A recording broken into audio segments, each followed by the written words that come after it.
الحمد للہ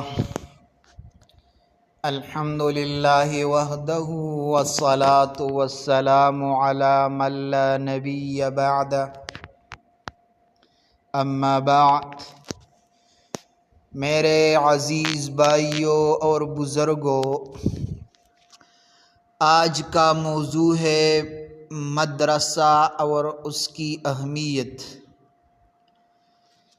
مدرسہ وہ عظیم ادارہ ہے جہاں قرآن پڑھایا جاتا ہے، حدیث سنائی جاتی ہے، فقہ و شریعت سکھائی جاتی ہے اور دین کا نور دلوں میں اتارا جاتا ہے۔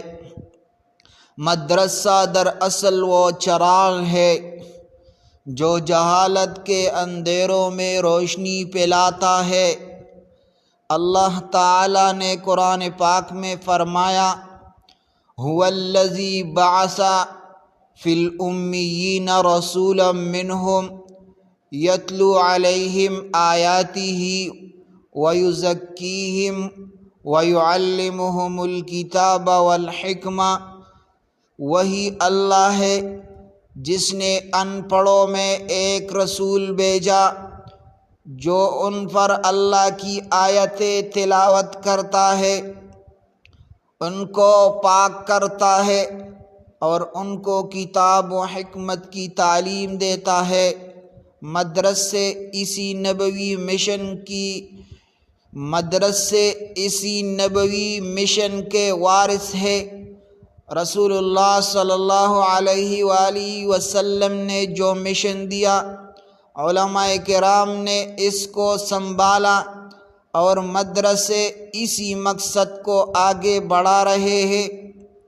میرے بھائیوں، دنیا میں جتنے بھی تعلیمی ادارے ہیں وہ دنیاوی علم سکھاتے ہیں، لیکن مدرسہ وہ ادارہ ہے جو اللہ اور رسول کی پہچان سکھاتا ہے، قبر اور آخرت کی تیاری کرواتا ہے، ہمارے دین کے بقا، ایمان کی حفاظت اور ہماری نسلوں کی تربیت، سب کچھ مدرسے سے جڑا ہے۔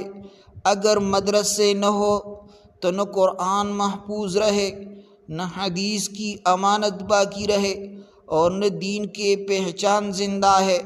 حضرت امام مالک فرمایا کرتے تھے، اس امت کا آخر اسی سے درست ہوگا جس سے اس کا آغاز درست ہوا تھا، اور وہ چیز ہے قرآن و سنت، اور قرآن و سنت کی تعلیم مدرسے کے بغیر ممکن نہیں۔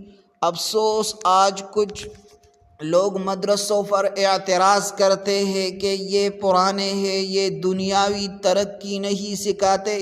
بھائیو، یاد رکھو، یہ مدرسے ہی تھے جنہوں نے ہمارے ایمان کو بچایا، یہ مدرسے ہی تھے جنہوں نے ہندوستان میں انگریزوں کے مقابلے میں قربانیاں دی، یہ مدرسے ہی تھے جنہوں نے دین کی شمع روشن رکھی۔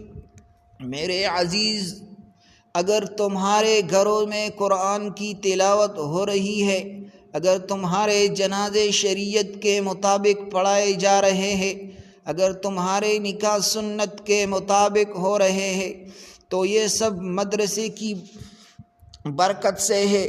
لہٰذا ہمیں چاہیے کہ مدرسے سے محبت کرے، اپنے بچوں کو مدرسے میں بھیجے تاکہ وہ قرآن و دین سیکھ سکے۔ مدرسے کی مالی مدد کرے، کیونکہ یہ ادارے اللہ کے دین کے لیے قائم ہے۔ علماء کا احترام کرے، کیونکہ یہ وارثان انبیاء ہے۔ آخر میں ایک بات کہنا چاہوں گا، مدرسے صرف ایک عمارت نہیں بلکہ مدرسہ دلوں کا کعبہ ہے، یہ نسلوں کا محافظ ہے، یہ ایمان کا سپاہی ہے۔ اگر مدرسے زندہ ہے تو ایمان زندہ ہے، اگر مدرسے بند ہو جائے تو ایمان بھی مٹ جائے گا۔ اللہ تعالی ہمیں دین کی خدمت کی توفیق دے، مدرسوں سے محبت عطا فرمائے۔ اور ہماری نسلوں کو قرآن و سنت کا وارث بنائے، آمین یا رب العالمین۔ وآخر دعوانا ان الحمد للہ رب العالمین۔